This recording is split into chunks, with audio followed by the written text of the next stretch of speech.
최고의 수익률을 내기 위해 돈을 관리하시나요? 아니면 밤에 편히 잠들기 위해 돈을 관리하시나요? 재무작가 모건 하우절이 던진 질문인데요. 오늘 이 흥미로운 질문으로 한번 시작해보죠. 이거 정말 본질을 꿰뚫는 질문이네요. 그렇죠. 이게 그냥 철학적인 질문 같지만 사실은 모든 투자자가 매일 마주하는 그런 현실적인 고민이거든요. 네, 맞아요. 사실상 모든 재무 결정이 저 두 가지 목표 사이 그 어딘가에 있는 거니까요. 뭐랄까, 수익률이라는 숫자하고 마음의 평화라는 감정 사이의 줄다리기. 딱 그 표현이 맞는 것 같습니다. 바로 그겁니다. 그래서 오늘 저희가 좀 살펴볼 자료가 포어필러 프리덤이라는 블로그에 올라온 글인데요. 바로 이 줄다리기에 대한 아주 구체적인 답을 찾아가는 과정을 담고 있습니다. 조금 더 구체적으로는 투자 포트폴리오에서 현금을 얼마나 가지고 있어야 하나, 이 문제에 대한 글이죠. 네, 맞습니다. 사실 많은 분들이 현금을 수익률 깎아먹는 거 이렇게 생각하기 쉬운데요. 이 글은 현금에 마음의 평화를 지켜주는 역할이라는 아주 새로운 임무를 딱 부여합니다. 결국 재무관리의 최종 목표가 단순히 돈을 불리는 게 아니다. 삶의 질을 높이는 거다라는 점을 다시 생각하게 만드는 거죠. 맞아요. 특히 요즘처럼 시장이 어디로 튈지 모를 때는 계좌에 찍힌 숫자보다 그냥 두 발 벗고 잘 수 있는 그 마음의 안정이 훨씬 더 중요하게 느껴질 때도 있잖아요. 그렇죠. 그래서 오늘 저희의 목표는 이겁니다. 이 자료가 제시하는 과거 데이터를 한번 아주 깊숙이 들여다보는 거예요. 포트폴리오에 현금을 더 많이 두는 게 이게 정확히 어떤 결과를 가져오는지, 그리고 이 데이터가 당신의 투자 결정에는 또 어떤 의미가 될 수 있을지 함께 파헤쳐보는 겁니다. 좋습니다. 그럼 본격적인 분석에 들어가기 전에 딱 하나만 짚고 넘어가죠. 주식과 현금의 근본적인 성격 차이. 네. 자료에서도 강조하는데요. 역사적으로 보면 주식은 장기적으로 현금보다 월등히 높은 수익을 줬습니다. 이건 팩트죠. 그렇죠. 하지만 그 높은 수익에는 엄청난 변동성이라는 대가가 따릅니다. 반면에 현금은 그 자체로는 수익이 거의 없지만 시장이 막 폭풍우를 만났을 때 배를 안전하게 붙잡아주는 닷 같은 역할을 하죠. 수익과 안정성 사이의 트레이드 오프군요. 네, 결국 우리가 하려는 건 이 둘 사이의 최적의 조합을 찾는 여정이라고 할 수 있겠습니다. 네, 그 최적의 조합을 이제 숫자로 직접 확인해 볼 시간인데요. 자, 이 자료가 분석한 기간이 무려 1972년 1월부터 2020년 2월까지입니다. 거의 50년에 달하는 기간이죠. 와, 정말 긴 시간이네요. 네, 정말 길죠. 근데 이게 단순히 길기만 한 게 아니라 이 기간이 아주 특별한 의미를 가져요. 어떤 의미죠? 생각해보세요. 70년대의 그 극심한 스태그플레이션, 80년대, 90년대에 엄청난 강세장이 있었고요. 네. 그러다 2000년에 닷컴 버블 붕괴, 그리고 2008년 글로벌 금융위기까지 현대 자본주의 시장이 겪을 수 있는 거의 모든 상황을 다 포함하고 있거든요. 정말 온갖 일을 다 겪은 기간이네요. 그렇죠. 말무대로 포트폴리오를 극한의 상황까지 몰아붙이는 스트레스 테스트를 해보기에 최적의 데이터인 셈이죠. 신뢰도가 확 올라가는데요. 분석 대상은 아주 간단하게 구성된 6개의 가상 포트폴리오입니다. 첫 번째는 미국 주식 100%, 현금 0%인 가장 공격적인 포트폴리오고요. 네. 여기서부터 이제 현금 비중을 10%씩 늘려나갑니다. 주식 90%에 현금 10%, 주식 80%에 현금 20%. 이런 식으로요. 그래서 마지막 6번째는 주식 50%, 현금 50%까지. 네, 맞습니다. 그렇게 6개를 비교하는 거죠. 결과는 우리가 어느 정도 짐작한 그대로 했습니다. 현금을 많이 들고 있을수록 전체 수익률은 낮아졌고요. 그 대신에 자산 가치가 오르내리는 변동성도 함께 줄어들었죠. 시장이 좋을 때 덜 먹는 대신 시장이 나쁠 때도 덜 잃었다. 아주 단순한 진리입니다. 네, 자료의 표를 보면 주식 100% 포트폴리오의 연평균 수익률은 10.27%였거든요. 오, 10%가 넘었군요. 네, 그런데 현금 비중이 50%로 늘어나니까 8.24%로 낮아졌어요. 근데 여기서부터가 정말 흥미로운데요. 자료에서 아주 재미있는 패턴을 하나 발견했다고 하더라고요. 바로 그 지점입니다. 이게 그냥 막연한 관계가 아니라 일종의 규칙성을 찾아냈다는 거죠. 규칙성이요? 네. 놀랍게도 포트폴리오의 현금 비중이 10% 증가할 때마다 연평균 수익률은 약 0.4%씩 감소하고요. 아, 0.4%요? 그리고 연간 표준 편차, 그러니까 변동성을 나타내는 지표는 약 1.5%씩 감소하는 경향을 보였다는 겁니다. 잠깐만요. 그럼 이게 거의 무슨 공식처럼 딱딱 맞아떨어진다는 말씀이신가요? 저는 시장이라는 게 훨씬 더 예측 불가능하고 뭐 투자자마다 시기마다 제멋대로일 거라고 생각했는데 물론 미래에도 똑같이 적용될 거라는 보장은 없죠. 하지만 지난 50년간의 데이터가 보여주는 경향성은 그렇다는 겁니다. 이렇게 일관된 패턴이 있다는 게 정말 의외네요. 이게 왜 중요하냐면요. 우리가 현금 10%라는 선택을 할 때 감수해야 할 기회비용, 그러니까 수익률 0.4% 하락이죠. 그리고 그 대가로 얻게 될 안정성, 변동성 1.5% 하락. 이걸 구체적인 숫자로 가늠해 볼 수 있게 해준다는 거예요. 아, 그냥 막연한 감이 아니라 데이터에 기반해서 의사결정을 할 수 있는 근거가 생긴다? 바로 그겁니다. 알겠습니다. 근데 이 추상적인 퍼센트만으로는 감이 잘 안 오니까요. 이게 실제 우리 돈에 어떤 영향을 미치는지 구체적인 예시를 보면 훨씬 와닿을 것 같아요. 자료에서 그 최악의 하락장에서 100만 달러 포트폴리오가 어떻게 변했는지 비교한 부분이 있죠. 네, 있죠. 우리 돈으로 약 13억 원 정도 되는 돈인데 역사상 가장 크게 하락했던 해를 기준으로 한 시뮬레이션입니다.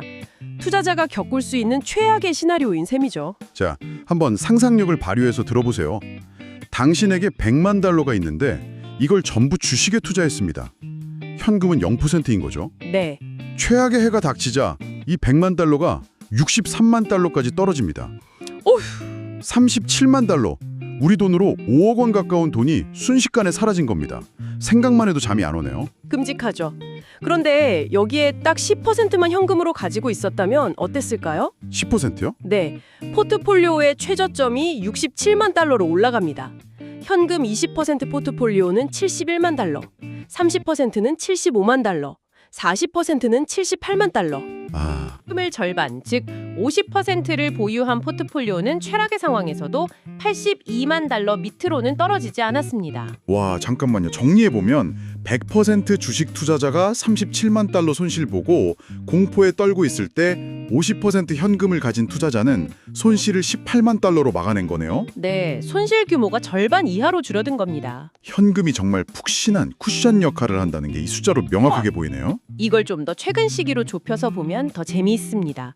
이번엔 2000년부터 2020년 2월까지 20년을 한번 보죠. 2000년대요? 네, 이 시기는 앞서 말한 닷컴 버블 붕괴랑 2008년 금융위기, 이 두 번의 거대한 하락장을 정통으로 맞은 시기라 현금의 역할을 관찰하기 아주 좋습니다. 아, 그 유명한 잃어버린 10년이 포함된 시기네요. 제 주변에도 그때 투자 시작했다가 크게 상처받은 분들이 많았죠. 맞습니다. 자료에서 100% 주식 포트폴리오하고 50% 주식, 50% 현금 포트폴리오에 각각 1만 달러를 투자했을 때 여정을 그래프로 보여주는데요.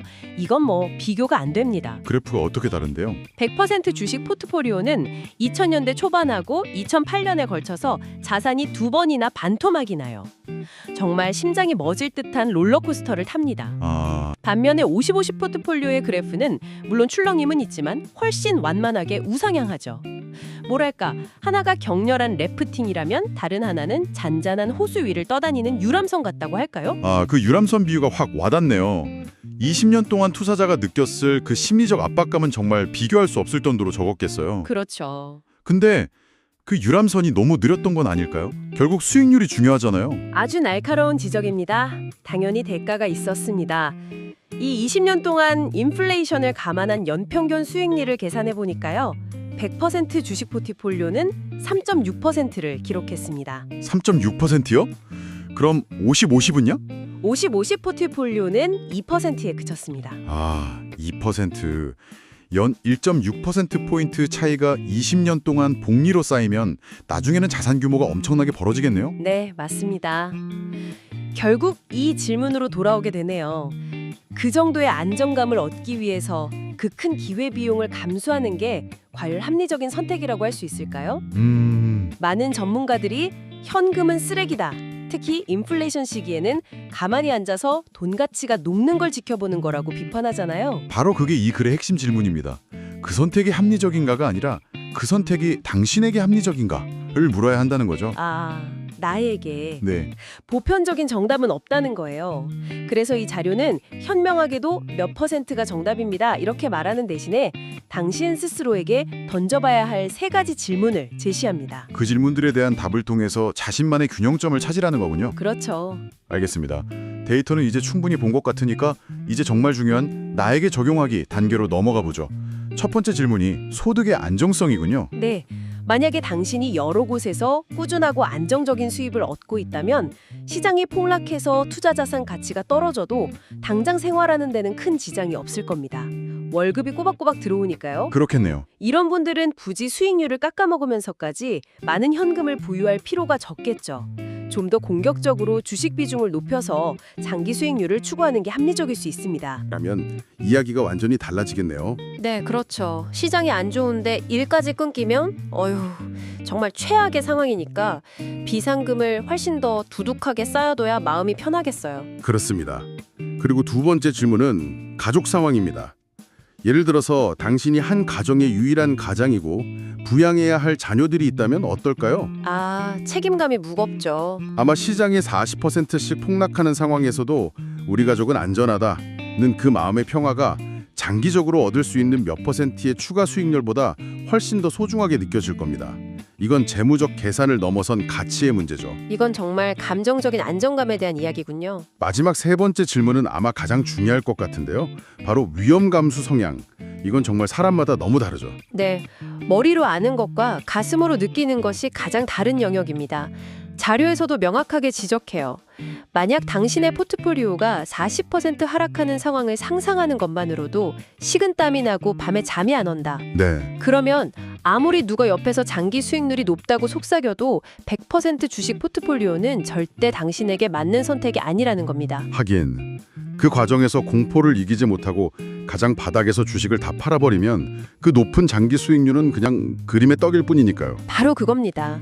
저도 2008년에 제 계좌를 보면서 비슷한 공포를 느꼈던 기억이 생생하거든요. 아, 정말요? 네, 머리로는 이럴 때일수록 버텨야 한다, 장기 투자를 해야 한다는 걸 알아요. 아는데도 매일같이 자산이 줄어드는 걸 보면 공포에 질려서 매도 버튼을 누르고 싶은 충동을 이기기가 정말 어렵습니다. 그렇죠. 이 데이터는 바로 그 공포의 순간에 내가 얼마만큼의 현금 쿠션을 가졌을 때 평정심을 유지할 수 있는가, 이걸 스스로 가늠해보게 하는 도구인 셈이죠. 결국 자기 자신을 아는 것이 최고의 투자 전략이라는 아주 고전적인 결론에 도달하게 되네요. 맞습니다.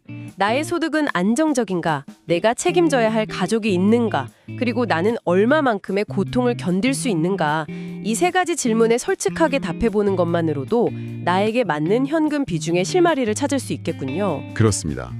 이 글은 현금이 단순히 수익 없는 자산이 아니라 어려운 시기에 안정성과 선택권을 제공하는 매우 중요한 역할을 하는 자산이라는 관점을 명확히 제시합니다. 네.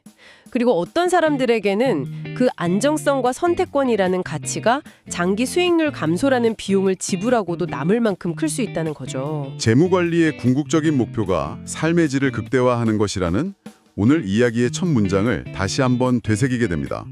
최고의 수익률이 반드시 최고의 삶으로 이어지는 건 아니니까요. 오늘 우리는 시장이 하락할 때 투자자의 마음을 지켜주는 현금의 역할에 대해 아주 깊이 파고들어 봤습니다.